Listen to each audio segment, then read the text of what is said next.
اسلام کا پرچم نہ جھکا ہے نہ جھکے گا، اسلام کا پرچم نہ جھکا ہے نہ جھکے گا، اور فانوس یہ پھوکوں سے بجھا ہے نہ بجھے گا، ایمان کی خاموش زبان پہ نہ جانا، یہ شعلہ بے باک دبا ہے نہ دبے گا، یہ شعلہ بے باک دبا ہے نہ دبے گا۔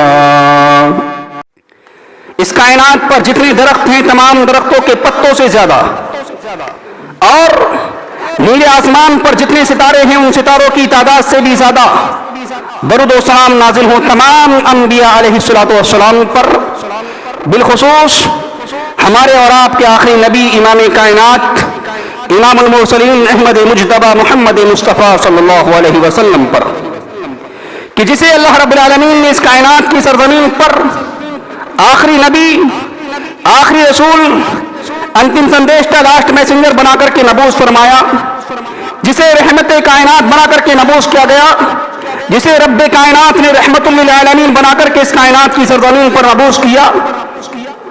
یوں تو اس کی زندگی کے بہت سارے پہلو ہو سکتے ہیں کہ وہ امام کائنات، وہ مکہ کے یتیم جناب محمد رسول اللہ صلی اللہ علیہ وسلم، جہاں پوری کائنات کی رحمت ہے، جہاں پوری کائنات کے لیے آپ رہبر اور رہنما ہیں، جہاں آپ پوری کائنات کے لیے ایک آئیڈیل اور نمونہ ہیں، وہاں اللہ رب العالمین کے آخری نبی جناب محمد رسول اللہ صلی اللہ علیہ وسلم آپ تمام کائنات پر بسنے والے انسانوں اور خاص کر مسلمانوں کے لیے ایک بہادر لیڈر بھی ہیں، ایک شجاع اور باہمت لیڈر بھی ہیں۔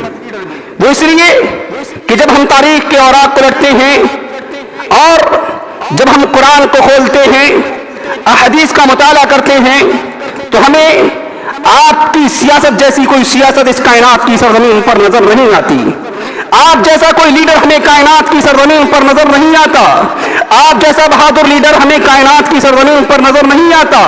کیوں؟ اللہ کے رسول صلی اللہ علیہ وسلم جس دور میں مبعوث کیے گئے، آپ صلی اللہ علیہ وسلم کی پیدائش جس دور میں ہوئی، وہاں لوگ 360 معبودان باطلہ کے سامنے سر جھکاتے تھے۔ 360 معبودان باطلہ جو اپنے ہاتھوں سے بنائے ہوئے بت، اپنے ہاتھوں سے بنائی ہوئی مورتیاں، ان کے سامنے لوگ سر جھکاتے تھے۔ ضلالت و گمراہی کا دورہ تھا، لوگ ایک دوسرے کے خون کے پیاسے تھے اور کوئی کسی کو فوقیت نہیں دینا چاہتا تھا۔ وہ عرب کی سرزمین جہاں اللہ کے رسول صلی اللہ علیہ وسلم کو مبعوث کیا گیا، وہ اہل عرب کبھی ایران کی غلامی میں رہے، کبھی کسریٰ کی غلامی میں رہے، کبھی کیسر و کسریٰ نے ان پر حکومتیں کی، وہ تمام کے تمام اہل عرب کے ارد گرد کے لوگ غلامی کی زنجیروں میں جکڑے ہوئے تھے، غلامی کی زندگی بسر کرتے تھے۔ لیکن جب جناب محمد رسول اللہ صلی اللہ علیہ وسلم کو ان کے درمیان میں مبعوث کیا گیا اور اللہ کے رسول صلی اللہ علیہ وسلم کے سر پہ جب تاج نبوت رکھا گیا، تو اللہ کے رسول صلی اللہ علیہ وسلم کو یہ حکم دیا گیا، اے مکہ کے یتیم جناب محمد رسول اللہ صلی اللہ علیہ وسلم، اس کائنات پر ضلالت و گمراہی کی تاریکیوں کے اندر زندگی گزارنے والی عوام سے کہیے اور یہ اعلان کیجئے، قل یا ایھا الناس، اے محمد نبی صلی اللہ علیہ وسلم آپ حکم دیجئے، آپ کہیے ان عرب کے لوگوں سے نہیں، مدینہ اور مکہ کی سرزمین پر بسنے والے لوگوں سے نہیں، بلکہ آپ اس کائنات کی سرزمین پر بسنے والے تمام انسانوں سے، مشرق سے لے کر مغرب تک اور جنوب سے لے کے شمال تک کے لوگوں کو آپ یہ اعلان کیجئے اور یہ پیغام دیجئے، انی رسول اللہ علیکم جمیعا، میں مکہ کا یتیم جناب محمد رسول اللہ صلی اللہ علیہ وسلم ساری جہان، پوری کائنات کے لیے، سارے جہان کے لیے رحمت بنا کر کے مبعوث کیا گیا، میں سارے جہان کے لیے رسول بنا کر کے مبعوث کیا گیا، الذی لہ ملک السماوات والارض، اور اس اللہ رب العالمین کی طرف سے، اس ذات کی طرف سے مجھے رسول بنایا گیا، لہ ملک السماوات والارض، جس کے ہاتھ میں زمین و آسمان کی ملکیت ہے، اور لا الہ الا ہوا یحیی و یمیت، نہیں ہے کوئی معبود مگر وہ اللہ جو زندگی اور موت کا مالک ہے۔ یہ آیت سورہ اعراف پارہ نمبر 9 آیت نمبر 158، اگر کسی کو شک ہو دیکھ سکتا ہے، حوالہ یہ ہے پارہ نمبر 9 سورہ اعراف آیت نمبر 158۔ یہ پیغام اللہ رب العالمین نے اپنے نبی جناب محمد رسول اللہ صلی اللہ علیہ وسلم کو دیا کہ کائنات کی سرزمین پر بسنے والے تمام انسانوں کے سامنے آپ یہ اعلان کیجئے کہ میں مکہ کا یتیم جناب محمد رسول اللہ صلی اللہ علیہ وسلم سارے کائنات کے رسول بنا کر کے مبعوث کیا گیا. اب ذرا غور کیجئے, جہاں ضرورت و گمراہی کا دورہ ہو, جہاں 360 معبودان باطلہ کی پوجا اور پاٹ کی جاتی ہو, عبادت کی جاتی ہو, پرستش کی جاتی ہو, وہاں ایک یتیم مکہ کھڑا ہو کر کے یہ اعلان کرے کہ ایک اللہ کی طرف آؤ, ایک اللہ کے سامنے سر جھکاؤ, وہ اللہ جو زندگی اور موت کا مالک ہے. اس سے بڑی بہادری اور شجاعت کی مثال کیا ہو سکتی ہے؟ آج ہم مسلمانوں کی چہاں جانے میں رہا کرتے ہیں نا, آج ہم مسلمانوں کی بستی کے اندر زندگی گزار رہے, آج ہم کسی بھی غیر مسلم کے سامنے کھڑے ہو کر کے اللہ کی توحید کو بیان نہیں کر سکتے. اگر کوئی کر سکتا ہے تو ہاتھ اٹھا کر کے دکھائے, نہیں کر سکتا کوئی. لیکن وہاں مکہ کے یتیم جناب محمد رسول اللہ صلی اللہ علیہ وسلم ڈائریکٹلی اعلان کر رہا ہے تمام تر معبودان باطلہ جن کے سامنے اب تک عوام نے سر جھکایا ہے, جن کے سامنے لوگوں نے اب تک سر جھکایا ہے, وہ تمام کے تمام تر معبودان باطلہ جھوٹے ہیں, وہ عبادت کے لائق نہیں ہے. اور کون ہے؟ اللہ کے رسول صلی اللہ علیہ وسلم کی پیدائش سے پہلے اللہ کے رسول اس دنیا سے رخصت ہوئے, کچھ آگے بڑھے, آپ کی والدہ چلے گئیں, آپ نے ذرا ہوش سنبھالا, آپ کے دادا اس دنیا سے رخصت ہو گئے, آپ مکہ کے یتیم تھے, لیکن اللہ کے رسول صلی اللہ علیہ وسلم نے تمام تر طاقتوں کے سامنے کھڑے ہو کر کے کہا تھا یہ معبودان باطلہ جن کے سامنے سر جھکاتے ہو یہ کسی کے لائق نہیں ہے. اس قدر بہادری کی مثال اللہ کے رسول صلی اللہ علیہ وسلم نے پیش کی. اور غور کیجئے, اللہ کے رسول صلی اللہ علیہ وسلم نے نبوت کے 23 سالہ دور میں کسی بھی ظالمانہ حکومت کے سامنے سر نہیں جھکایا اور کسی کے سامنے ہاتھ نہیں پھیلائے. اور یہی دور رہا اللہ کے رسول صلی اللہ علیہ وسلم کا, جب اللہ کے رسول صلی اللہ علیہ وسلم کو اس دنیا کی سرزمین پر آخری نبی اور آخری رسول بنایا گیا, تو آپ کے کاندھوں پر ذمہ داری تھی کہ آپ کو پوری کائنات کے چپے چپے میں ایک اللہ کی توحید کو بیان کرنا ہے. اگر اللہ کے رسول صلی اللہ علیہ وسلم خالی عرب کے لوگوں کے درمیان میں نبی اور رسول بنا کر کے مبعوث کر دیے جاتے, بھیج دیے جاتے, تو اللہ کے رسول صلی اللہ علیہ وسلم کی ذمہ داری تھی صرف عرب کی سرزمین پر اللہ کی توحید کو بیان کرنا. جہاں اللہ کے رسول صلی اللہ علیہ وسلم کو یہ اعزاز حاصل ہوا کہ آپ ساری کائنات میں رسول ہیں, تو وہی اللہ کے رسول صلی اللہ علیہ وسلم کی ذمہ داری بھی دوبارہ ہو گئی کہ آپ تمام تر معبودان باطلہ کا انکار کرتے ہوئے اللہ کی توحید کو بیان کریں گے. آپ کے سامنے کیسر و کسرا جیسی حکومتیں بھی آئیں گی, آپ کے سامنے ایران کی حکومت بھی آئے گی, آپ کے سامنے روس کی حکومت بھی آئے گی. آپ کو کسی سے گھبرانا نہیں ہے. اگر آپ مکہ کے یتیم ہیں تب بھی آپ کو پوری کائنات کے لوگوں کے سامنے اللہ کی توحید کو بیان کرنا ہے. آپ یتیم مکہ ہیں, اور میں آپ کو بتاؤں جس قوم کے لیڈر بزدل ہو, جس دیش کے حکمراں بزدل ہو, وہ دیش کبھی ترقی نہیں کر سکتا, وہ قوم کبھی ترقی نہیں کر سکتی. لیکن جس دیش کا حکمراں بہادر ہو, جس قوم کا لیڈر شجاع ہو, جس قوم کا لیڈر باہمت ہو, وہ قوم ہمیشہ ترقی کی راہ پر گامزن ہوتی ہے. اور یہی مثال اللہ کے رسول صلی اللہ علیہ وسلم نے اپنے دور نبوت میں پیش کیا ہے. اللہ کے رسول نے کسی کا خوف نہیں کھایا, صرف اللہ کی ذات کا خوف تھا. اور آپ نے توتوں کے نام میں لوگوں کے سامنے یہی دعوت دیتے رہے کہ لوگوں آؤ ایک اللہ کی طرف, ہمارے زندگی کا جو مالک ہے, ہماری موت کا جو مالک ہے, وہ صرف اللہ رب العالمین ہے. یہ تمام تر معبودان باطلہ کی پوجا پاٹ کرنے والے لوگ آپ کا کچھ نہیں بگاڑ سکتے. اور اللہ کے رسول صلی اللہ علیہ وسلم نے جب یہ اعلان کیا, اپنے لوگ بھی دشمن ہو گئے, اپنا سگا چچا گالیاں دینے لگا, کوئی مسئلہ نہیں. جن لوگوں نے اللہ کے رسول صلی اللہ علیہ وسلم کی دعوت پر لبیک کہا, انہوں نے بھی دنیا کے تمام تر خوفوں کو اپنے دل سے نکال دیا, صرف ایک اللہ رب العالمین کا خوف اپنے دل کے اندر رکھا. لوگ مخالف ہوئے, اس محمد کی بات کو آگے نہیں چلنے دینا. محمد جب اللہ کی توحید کو لوگوں کے سامنے بیان کرے گا, اس کی بات کو لوگوں کو سننے نہیں دینا. جن لوگوں نے سنا, جن لوگوں نے محمد رسول اللہ صلی اللہ علیہ وسلم کی دعوت پر لبیک کہا, انہیں ظلم و ستم کا نشانہ بنایا گیا. ایک نے سنا, اللہ کی ذات پر ایمان لایا, اسے مارا گیا, 24 گھنٹے کے بعد ہوش آیا, پھر لا الہ الا اللہ کا نعرہ لگایا, پھر مارا گیا, پھر لا الہ الا اللہ کا نعرہ لگایا, پھر مارا گیا.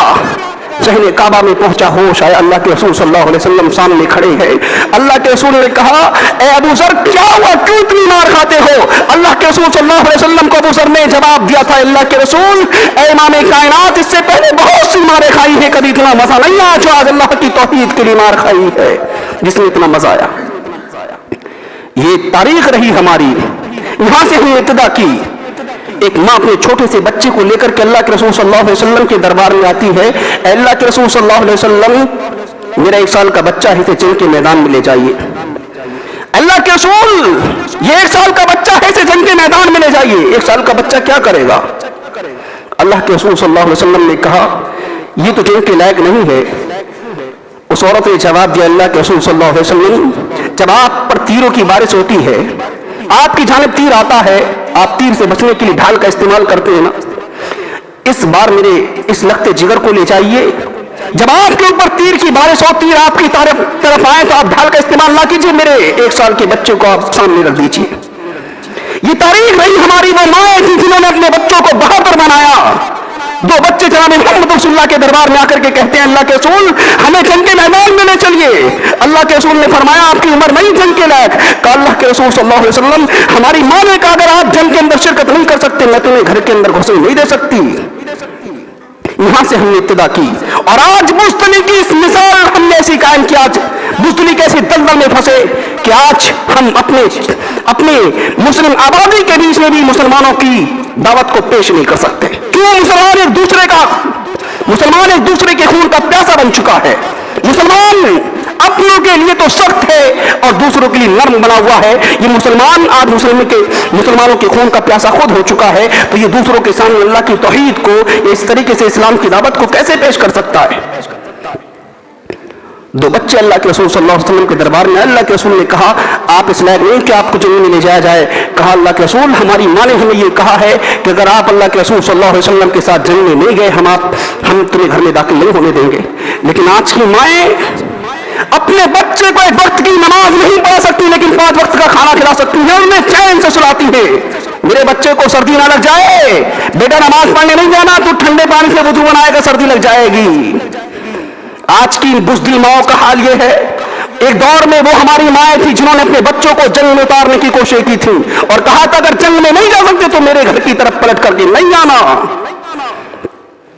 اور اللہ کے رسول صلی اللہ علیہ وسلم کی شجاعت کے بارے میں جاننا چاہتے ہو، جنگ احزاب کے موقع پر اللہ کے رسول صلی اللہ علیہ وسلم کی طرف کیوں؟ اس لیے کہ اللہ کے رسول صلی اللہ علیہ وسلم ہی ایک اللہ کی توحید کو بیان کرنے والے تھے.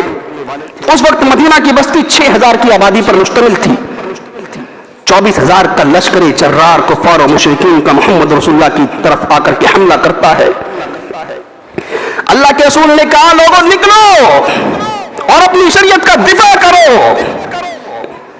اللہ کے رسول صلی اللہ علیہ وسلم کے 1700 ساتھی نکلتے ہیں. اللہ کے رسول نے یہودیوں سے کہا تم نے ہمارے ساتھ معاہدہ کیا ہے، تم بھی نکلو. 1300 یہودی نکلے 3000 کی فوج لے کر کے اللہ کے رسول صلی اللہ علیہ وسلم چلے. راستے میں علم ہوتا ہے یہودیوں کو کہ جس جنگ کے مقابلے میں ہم جس لشکر کا مقابلہ کرنے کے لیے ہم جا رہے ہیں اس لشکر کی آبادی، اس لشکر کی تعداد 24,000 ہے. یہودیوں نے کہا ہم اتنی بڑی فوج سے مقابلہ نہیں کر سکتے. 1300 کھسک گئے. انہوں نے راستے سے مسلمانوں سے معاہدہ توڑ دیا. اللہ کے رسول صلی اللہ علیہ وسلم مدینہ کے گیٹ پر پہنچے. کہا مسلمانوں بیٹھ جاؤ، اگر تم میں سے کوئی جانا چاہتا ہے پلٹ جائے. ایک نے جرات کر کے کہا اللہ کے رسول اگر ہم پلٹ گئے تو آپ کیا کریں گے؟ اللہ کے رسول نے تاریخی کلمات کہے تھے کائنات کا چپا چپا پلٹ جائے، کائنات کا ہر انسان پلٹ جائے، محمد رسول اللہ پلٹنے والا نہیں ہے. جنگ حنین کے موقع پر جب کفار و مشرکین نے محمد رسول اللہ کے ماننے والوں پر گھات لگا کر کے حملہ کیا، اللہ کے رسول صلی اللہ علیہ وسلم اپنے ماننے والوں کو جنگ حنین کے موقع پر کفار و مشرکین کے مقابلے میں اتارے ہوئے حضرت عباس بیان کر رہے. اس وقت ایسے ہم لوگ اس طریقے سے تیروں کی مسلمانوں پر بارش کی گئی جس طریقے سے آسمان سے بادل برستا ہے. حضرت عباس کہتے ہیں میں نے ڈھونڈا کہ ہمارے آقا کہاں ہیں، ہمارے لیڈر کہاں ہیں، محمد رسول اللہ صلی اللہ علیہ وسلم کہاں ہیں. اللہ کے رسول صلی اللہ علیہ وسلم کے بارے میں حضرت عباس بیان کر رہے ہیں کہ جب مسلمانوں پر تیروں کی بارش کی گئی مسلمانوں کے پاؤں اکھڑ گئے، مسلمان واپس پلٹنے لگے. حضرت عباس بیان کر رہے ہیں ہم نے دیکھا محمد رسول اللہ صلی اللہ علیہ وسلم تنہا مشرکوں کا کفار مشرکین کا پیچھا کر رہے تھے اور ہم نے کہا اللہ کے رسول صلی اللہ علیہ وسلم آپ کی مہار ہم نے پکڑ لی ہے، آپ کے دشمن کو آگے بڑھنے نہیں دیں گے. اللہ کے رسول صلی اللہ علیہ وسلم دشمن گھات لگا ہوئے بیٹھا ہے نہیں جائیے. اللہ کے رسول نے کہا دشمن کو جو چاہے کرے لیکن محمد رسول اللہ صلی اللہ علیہ وسلم ہٹنے والا نہیں ہے. اور غور کیجیے جنگ احد کے موقع پر اللہ کے رسول صلی اللہ علیہ وسلم کی چچا حضرت حمزہ کو شہید کر دیا گیا. وہ جنگ احد جس میں اللہ کے رسول صلی اللہ علیہ وسلم کے دندان مبارک شہید ہوئے، اور مسلمانوں نے کبھی، آج کے دور میں مسلمانوں نے کبھی اللہ کی توحید کو بیان کرتے ہوئے کسی کا سامنا جنگ اعتبار سے نہیں کیا، لیکن کہ ہاں مسلمانوں نے محمد رسول اللہ کی طرف منسوب کرتے ہوئے شبیرات کا حلوہ کھایا۔ غور کیجئے، یہی جنگ احد جب مسلمانوں پر حملہ کیا گیا، اللہ کے رسول صلی اللہ علیہ وسلم کے 2 دندان مبارک شہید ہو گئے، اللہ کے رسول صلی اللہ علیہ وسلم کی چچا حضرت حمزہ کی لاش ٹکڑے ٹکڑے پڑی ہے، اللہ کے رسول صلی اللہ علیہ وسلم کے چچا کا کلیجہ بھی نکال کر چبایا گیا۔ ایسے مناظر میں اللہ کے رسول صلی اللہ علیہ وسلم کے ماننے والوں نے کہا، اے اللہ کے رسول صلی اللہ علیہ وسلم، آپ کے چچا شہید کر دیے گئے، آپ زخمی ہوئے کہاں جا رہے ہیں؟ اللہ کے رسول نے کہا، لاشوں کو چھوڑ دو، اگر چچا مر گیا کوئی مسئلہ نہیں ہے، جاؤ کفار و مشرکین کا تعاقب کرو، آؤ میرے ساتھ۔ اللہ کے رسول صلی اللہ علیہ وسلم نے چچا شہید ہیں، آپ خود زخمی ہیں، 72 میل تک کفار و مشرکین کا تعاقب کیا اور کفار و مشرکین کو بھگا کر کے آئے، تب جا کر کے اللہ کے رسول صلی اللہ علیہ وسلم نے شہیدوں کو دفن کیا تھا۔ یہ تاریخ ہے ہماری، یہاں سے محمد رسول اللہ صلی اللہ علیہ وسلم نے شجاعت کی مثالیں قائم کی، لیکن آج اس بہادر نبی کے ماننے والوں کی بزدلی اس دور میں جب دیکھی جاتی ہے تو بڑی شرمندگی محسوس ہوتی ہے کہ وضع میں تم ہو نصارہ تو تمدن میں ہنود، یہ مسلمان ہیں جنہیں دیکھ کے شرمائے یہود۔ اس شجاعت نے وہ مرد اہم پیدا کیے، کسی قوم کا ایک فرزند اپنے گھوڑوں کو دریا کی موجوں میں ڈال کر کہتا ہے کہ اللہ رب العالمین اگر مجھے معلوم ہو جائے اس سمندر کے بعد بھی زمین ہے اور وہاں تیری مخلوق رہتی ہے تو میں اپنے گھوڑوں کو سمندروں کی موجوں میں ڈال دوں اور وہاں بھی تیرے محمد کا پرچم لہرا کے آؤں۔ عقبہ بن عامر نام تھا اس کا، کہ اللہ رب العالمین اگر مجھے معلوم ہو جائے کہ وہاں تیری مخلوق بستی ہے تو میں ان گھوڑوں کو سمندروں کی موجوں میں اتار کر تیرے محمد کا پرچم وہاں بھی لہرا کے آؤں۔ اس لیے شاعر نے کہا تھا، دشت تو دشت ہے دریا بھی نہ چھوڑے ہم نے، بحر ظلمات میں دوڑا دیے گھوڑے ہم نے۔ یہ تاریخ رہی ہماری۔